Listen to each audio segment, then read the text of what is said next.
I'm Debra Meiburg, and I'm with Ray Gatt of Eden Springs Winery, which is located in the gorgeous Eden Valley of Barossa in Australia.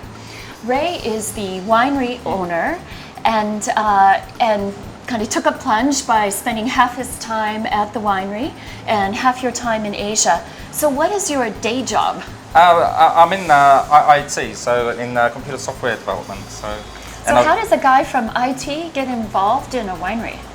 Well, because I grew up in Australia, I grew up in Melbourne, and then I moved to Adelaide in the early 1980s. So by living in Adelaide for a long time, I was exposed to wine and always had an interest.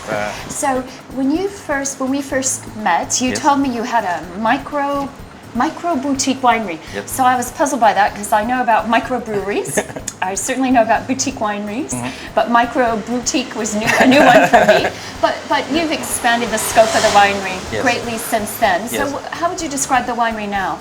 Well, now we're still in the growth phase. So I've acquired a total of 3 big vineyards now. Initially, when I acquired Eden Springs, the original vineyard up in the high Eden region of Eden Valley, it was actually just a micro boutique winery because the previous owners grew grapes, but they sold most of their grapes to other neighbours, particularly Mount Adam next door, and they only kept a very small amount for themselves, just 100 cases.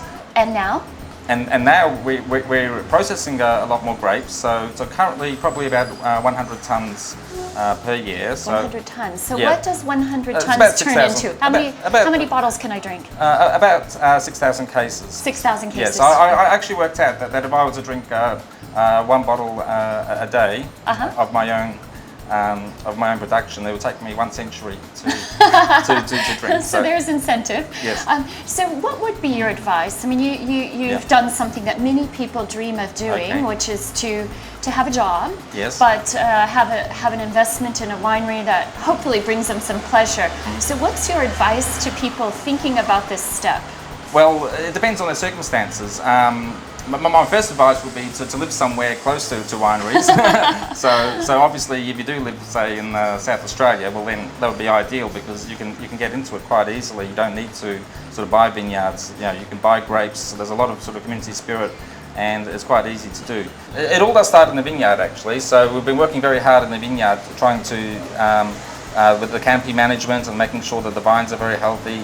But at the end of the day, we need to cross our fingers and just hope that the weather, the climate is suitable for Riesling, because really the job of the winemaker is really to reflect the fruits in the wine. So fingers crossed for a good vintage. Yeah. And any other thoughts or advice to others that might be considering jumping into the wine business? How has it been for you? Well, it's been a learning curve, and I've certainly been enjoying it. I mean, I suppose my advice would be to talk to people. People are very friendly. I found that as an industry, that people are very helpful to each other, and there's a lot of cooperation, and people do like to share ideas. Obviously, there are some egos, but yeah. So what I would suggest would be to talk and one can get involved in a very small way if one wants to, if you live in a wine region. So. Great. Well, thank you very much. It's Ray Gatt, owner of Eden Springs Winery in the Barossa Valley.